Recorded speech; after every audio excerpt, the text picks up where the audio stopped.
मेरे प्रिय छात्र छात्राओं, आप सभी लोगों को गुरुकुल SKJ क्लास में स्वागत है। जैसे कि मेरे प्रिय छात्र छात्राओं, मैंने कल आप लोगों को बताया था कि आज भूगोल का रूटीन है, यानी कि ज्योग्राफी का रूटीन है। तो आज मैं क्लास में जो ज्योग्राफी की फर्स्ट चैप्टर का सारे चीज़ पढ़ाया था वो मैं आप सभी लोग को लेकर आया हूँ। एक बार मैं फिर आप सभी छात्र छात्राओं को धन्यवाद देना चाहता हूं कि आप सभी लोग मेरे पठन पाठन को पसंद कर रहे हैं और मुझे सजेशन भी दे रहे हैं। इसके लिए आपको कोटि कोटि धन्यवाद। ऐसे ही सजेशन आप हमें देते रहेंगे ताकि मैं आपके लिए अच्छा से अच्छा कर सकूं। ठीक है, तो आइए चले मेरे प्रिय छात्र छात्राओं, आज हम लोग क्लास में जो ज्योग्राफी का फर्स्ट चैप्टर का जो उस दिन पढ़े थे उसके आगे का आज जो रूटीन के अनुसार हम लोग जो पढ़ाई कर रहे हैं, तो उसके आगे मैं जो आज क्लास में पढ़ाया है वो सब लेकर मैं आपके पास आया हूँ। तो आप चलिए हम लोग पढ़ाई की ओर चले। यहाँ पर देखिए मेरे प्रिय छात्र छात्राओं, यहाँ पर लिखा हुआ है कक्षा 12 भूगोल पाठ 1।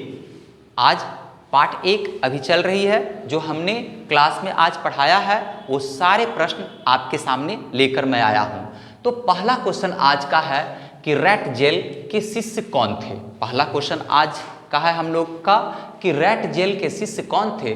तो एलन सी सैंपल थे। एलन सी सैंपल थे। अगर परीक्षा में आ जाए कि रैट जेल के शिष्य कौन थे तो आप बड़ी आसानी से इस प्रश्न का उत्तर दे सकते हैं कि एलन सी सैंपल जी जो थे वह रैट जेल के शिष्य थे। अब आगे चलिए, मानव भूगोल क्या है। दूसरा क्वेश्चन है हम लोग के सामने मेरे प्रिय छात्र छात्राओं कि मानव भूगोल क्या है। तो आइए हम लोग मानव भूगोल को परिभाषित करें कि मानव भूगोल क्या है। तो उत्तर में हम लोग लिखेंगे कि मानव भूगोल मानव समाजों और धरातल के बीच के संबंधों का अध्ययन कराता है, जिसे हम लोग मानव भूगोल कहते हैं। फिर से मेरे प्रिय छात्र छात्राओं, एक बार यह क्वेश्चन फिर से आप सुन लीजिए कि मानव भूगोल क्या है।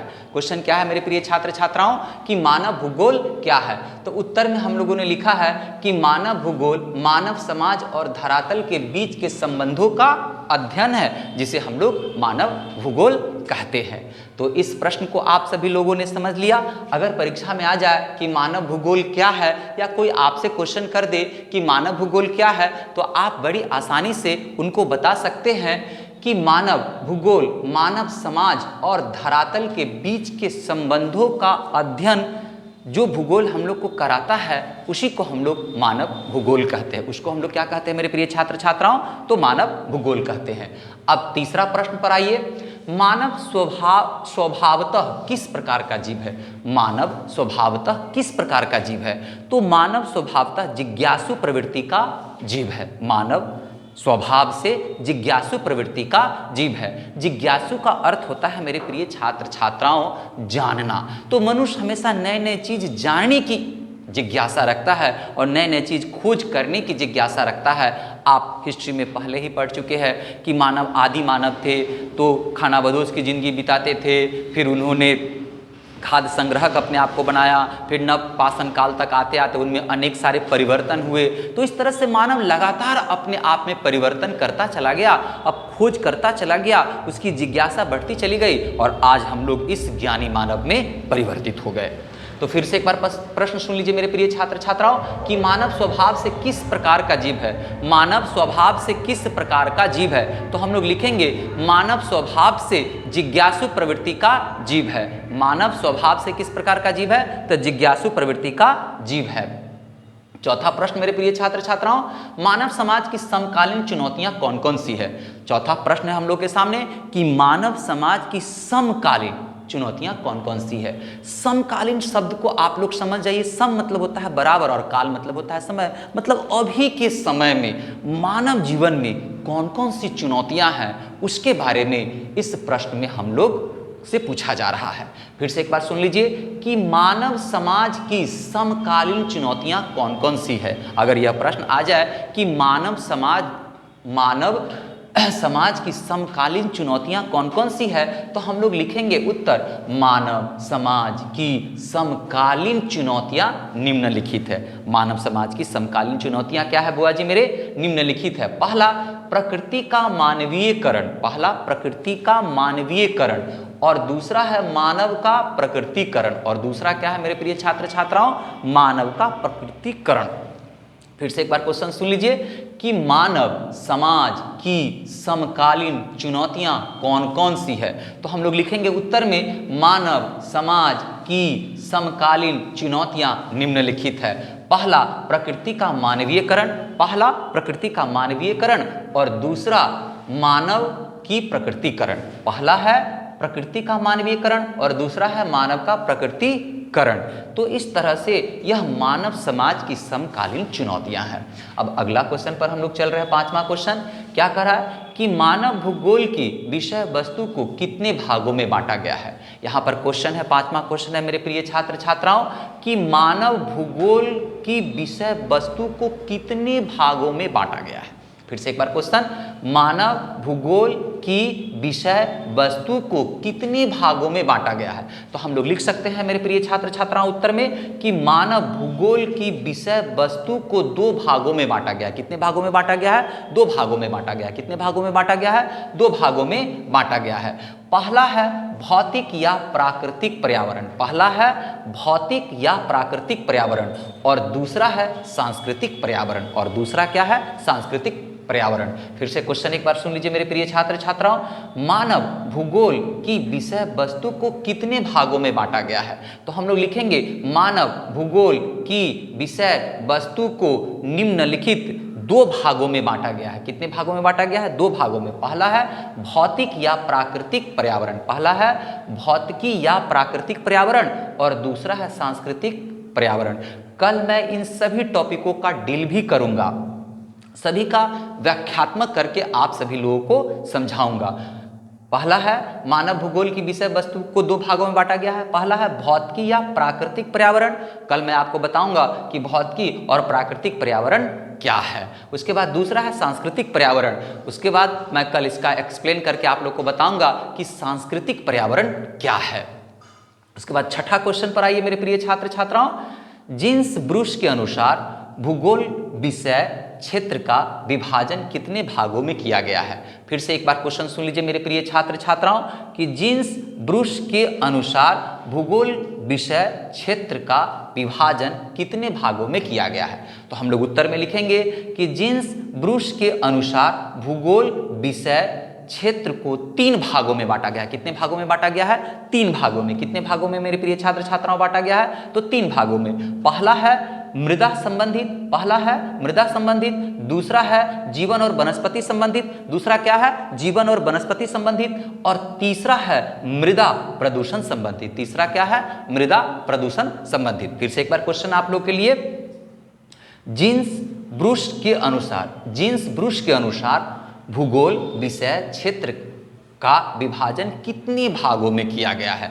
तो हम लोग उत्तर में लिखेंगे कि जिन्स ब्रूस के अनुसार भूगोल विषय क्षेत्रों को तीन भागों में बांटा गया। पहला भाग है मृदा संबंधित, पहला भाग क्या है मेरे प्रिय छात्र छात्राओं? मृदा संबंधित। दूसरा है जीवन और वनस्पति संबंधित, दूसरा है जीवन और वनस्पति संबंधित, और तीसरा है मृदा संबंधित, तीसरा है मृदा प्रदूषण संबंधित, मृदा प्रदूषण संबंधित। अब कल मैं आपको इन सभी टॉपिकों को डील करके बताऊंगा, व्याख्या करके बताऊंगा कि मृदा संबंधित समस्या क्या है, जीवन और वनस्पति संबंधी समस्या क्या है, और मृदा प्रदूषण संबंधी समस्या क्या है। फिर से एक बार क्वेश्चन सुन लीजिए, जिन्स ब्रूस के अनुसार भूगोल विषय क्षेत्रों को का विभाजन कितने भागों में किया गया।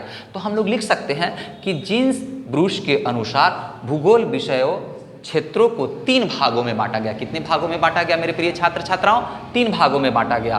पहला है मृदा संबंधित, दूसरा है जीवन और वनस्पति संबंधित, तीसरा है मृदा प्रदूषण संबंधित, तीसरा है मृदा प्रदूषण संबंधित। उसके बाद सातवां क्वेश्चन पर आइए मेरे प्रिय छात्र छात्राओं कि सामाजिक विज्ञान के अनुसार मानव भूगोल के कितने उपक्षेत्र हैं। सामाजिक विज्ञान के अनुसार मानव भूगोल के कितने क्षेत्र हैं, यह प्रश्न है। आइए हम सभी इसके उत्तर को जानें। फिर से एक बार क्वेश्चन सुन लीजिए कि सामाजिक विज्ञान के अनुसार मानव भूगोल के कितने उपक्षेत्र हैं। तो हम लोग लिखेंगे मेरे प्रिय छात्र छात्राओं उत्तर में कि सामाजिक विज्ञान के अनुसार मानव भूगोल के निम्नलिखित उपक्षेत्र है। मानव भूगोल के निम्नलिखित उपक्षेत्र है। पहला व्यवहारिक भूगोल, दूसरा राजनीतिक भूगोल और तीसरा आर्थिक भूगोल और चौथा है सामाजिक भूगोल। चौथा क्या है मेरे प्रिय छात्र छात्राओं? सामाजिक भूगोल। फिर से एक बार क्वेश्चन आप सभी छात्र छात्राएं इसको सुन लेंगे। सामाजिक विज्ञान के अनुसार मानव भूगोल के कितने उपक्षेत्र हैं? तो हम लोग लिख सकते हैं कि सामाजिक विज्ञान के अनुसार मानव भूगोल के निम्नलिखित क्षेत्र हैं। पहला व्यवहारिक भूगोल, पहला क्या हो गया? व्यवहारिक भूगोल, दूसरा क्या हो गया? राजनीतिक भूगोल और तीसरा क्या हो गया? आर्थिक भूगोल और चौथा क्या हो गया? सामाजिक भूगोल। सामाजिक भूगोल। उसके बाद 8वां प्रश्न है मेरे प्रिय छात्र छात्राओं कि संसाधन के कितने प्रकार होते हैं? संसाधन के कितने प्रकार होते हैं? तो हम लोग लिख सकते हैं कि संसाधन के 8 प्रकार होते हैं। संसाधन के 8 प्रकार कौन कौन होते हैं मेरे प्रिय छात्र छात्राओं? कल मैं इन सभी संसाधनों का नाम लिखूंगा और आप सभी को उसका पूरे डिटेल्स बताऊंगा कि संसाधन 8 प्रकार के होते हैं और वो कौन कौन से होते हैं। ये सारे प्रश्न जो है आज फर्स्ट चैप्टर में क्लास में पढ़ाया गया, जो मैं आप लोगों के लिए लेकर आया हूँ। ये सारे प्रश्न इंपॉर्टेंट है। परीक्षा में ये सारे प्रश्न पूछे जाते हैं। आजकल टेक्निकल प्रश्न सभी परीक्षा में पूछे जाते हैं। छोटे छोटे बीच से टॉपिक काट काट कर प्रश्न पूछे जाते हैं ताकि बच्चे अच्छे से अच्छे, छात्र अच्छे से अच्छे थ्योरी पूरी की पूरी पढ़ सके।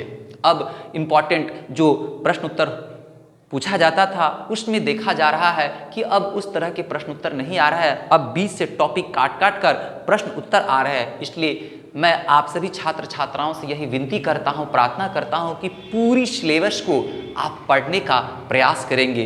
इसके लिए आप अपने बुक और पेंसिल लेकर कम से कम एक सब्जेक्ट पर 1 से 2 घंटा जरूर देंगे और जितने सारे इंपॉर्टेंट क्वेश्चन सब बनेंगे उन सबको अंडरलाइन कर कर पूरी अच्छी तरह से अपने नोट कॉपी में तैयार करेंगे। इससे क्या होगा कि आपका ब्रॉड नॉलेज होगा और आप किसी भी टॉपिक पर एक्सप्लेन कर सकते हैं, व्याख्या कर सकते हैं। आज मल्टीमीडिया का ज़माना में आज के बच्चों को, आज के छात्र छात्राओं को किसी भी टॉपिक पर एक्सप्लेन करने में बहुत प्रॉब्लम होती है। इसका कारण यही है कि वह बुक का स्टडी नहीं कर पाते हैं, वह बुक को सही तरीक़ा से अध्ययन नहीं कर पाते हैं, जिसके कारण ये सारी समस्याएं सामने आ रही है। तो मैं आप सभी छात्र छात्राओं से प्रार्थना करता हूँ, विनती करता हूँ कि आप सभी लोग पुस्तक जरूर पढ़ेंगे और सारे चैप्टर बाय चैप्टर पढ़ेंगे और सब इम्पॉर्टेंट क्वेश्चन को अंडरलाइन करेंगे और एक नोट कॉपी में आप उसको उतारते चलेंगे, जैसे मैं आप सभी लोगों को पूरे पाठ के अंदर की हर बातें आप लोग को दे रहा हूँ। इससे आपकी ब्रॉड नॉलेज होंगे, आपकी ख्याति बढ़ेगी और आप जो है बहुत अच्छे तरीक़ों से समाज में अपने आप को प्रतिष्ठित कर पाएंगे। फिर से एक बार क्वेश्चन सुन लीजिए मेरे प्रिय छात्र छात्राओं। रेड जेल के शिष्य कौन थे? तो LNCS सैंपल थे। मानव भूगोल क्या है? तो मानव भूगोल मानव समाज और धरातल के बीच के संबंधों का अध्ययन है। तीसरा, मानव स्वभावतः किस प्रकार का जीव है? तो मानव स्वभावतः जिज्ञासी प्रवृत्ति का जीव है, जिज्ञासु प्रकृति का जीव है। उसके बाद चौथा क्वेश्चन, मानव समाज की समकालीन चुनौतियां कौन कौन सी है? तो मानव समाज की समकालीन चुनौतियां निम्नलिखित है। पहला, प्राकृतिक मानवीयकरण, दूसरा मानव का प्राकृतिकरण। 5वां क्वेश्चन है मेरे प्रिय छात्र छात्राओं कि मानव भूगोल की विषय वस्तु को कितने भागों में बांटा गया है? तो मानव भूगोल की विषय वस्तु को 2 भागों में बांटा गया है। पहला भौतिक या प्राकृतिक पर्यावरण और दूसरा सांस्कृतिक पर्यावरण। छठा क्वेश्चन है, जीन्स ब्रूस के अनुसार भूगोल विषय क्षेत्रों का विभाजन कितने भागों में किया गया है? तो हम लोग लिखेंगे कि जीन्स ब्रूस के अनुसार भूगोल विषय को 3 भागों में विभाजित किया गया है। पहला मृदा संबंधित, दूसरा जीवन और वनस्पति संबंधित और तीसरा मृदा प्रदूषण संबंधित। उसके बाद 7वां क्वेश्चन है कि सामाजिक विज्ञान के अनुसार मानव भूगोल के कितने उपक्षेत्र हैं? तो हम लोग उत्तर में लिखेंगे मेरे प्रिय छात्र छात्राओं कि सामाजिक विज्ञान के अनुसार मानव भूगोल के निम्नलिखित उपक्षेत्र है। पहला व्यवहारिक भूगोल क्षेत्र, दूसरा राजनीतिक भूगोल क्षेत्र, तीसरा आर्थिक भूगोल क्षेत्र और चौथा सामाजिक भूगोल क्षेत्र। इस प्रकार 8वां क्वेश्चन है हम लोग का कि संसाधन के कितने प्रकार है, तो हम लोग बता सकते हैं कि संसाधन के 8 प्रकार है। कल मैं इन सारे प्रश्नों का, इन सारे टॉपिकों को विश्लेषण करके आप लोग के सामने रखूंगा और आप सभी लोगों को समझाऊंगा। यहाँ पर मैंने प्रश्न लिखा है कि संसाधन के कितने प्रकार है, तो मैंने उत्तर में लिखा है कि 8 प्रकार के संसाधन होते हैं। अब इन 8 प्रकार के संसाधन का मैं कल विश्लेषण करके आप सभी छात्र छात्राओं को दूंगा। यहाँ पर मैं आप लोगों को संसाधन की परिभाषा बताने जा रहा हूँ, जो आप लोग बड़ी ध्यान से सुनेंगे। अगर आ जाए या कोई आपसे पूछ दे कि संसाधन किसे कहते हैं, तो आप उनको बता दीजिएगा कि प्रकृति में परे वे प्राकृतिक पदार्थ जिसे मनुष्य अपने बुद्धि विवेक से तराश कर एक वस्तु का रूप देता है और उस वस्तु को वो अपने दैनिक जीवन के रूप में उपयोग में लाता है, जिसे हम लोग संसाधन कहते हैं। इसलिए जीवरमैन जी कहे हुए थे कि संसाधन हुआ नहीं करते,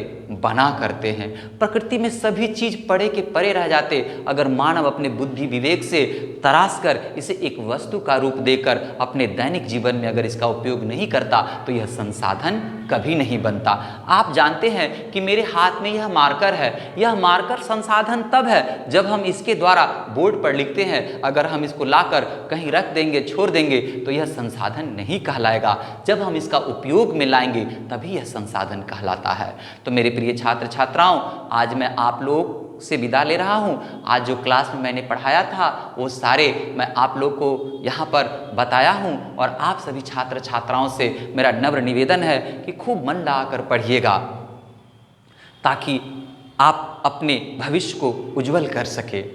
यहाँ पर मैं पुनः आप सभी छात्र छात्राओं से विनती करता हूँ, प्रार्थना करता हूँ कि आप सभी छात्र छात्राओं गुरुकुल SKJ इस क्लास के चैनल को सब्सक्राइब करेंगे, लाइक करेंगे, शेयर करेंगे, ताकि सभी छात्र छात्राओं को इसका लाभ मिल सके। और आप सभी छात्र छात्राओं से मैं यह विनती और प्रार्थना भी करता हूँ कि कमेंट बॉक्स में मेरी कमियों को और पठन पाठन के बारे में मुझे सजेशन देते रहेंगे, ताकि मैं और अच्छे से अच्छे तरीक़ों से आप लोग के सामने और अच्छे ज्ञान लेकर आ सकूं। क्योंकि ज्ञान एक ऐसा प्रकाश है जो सूर्य के प्रकाश से भी ज़्यादा तीव्र होता है, क्योंकि सूर्य का प्रकाश तो बाह्य वातावरण को ही चमकाता है, परंतु ज्ञान अंतःकरण के कण कण को चमका देता है।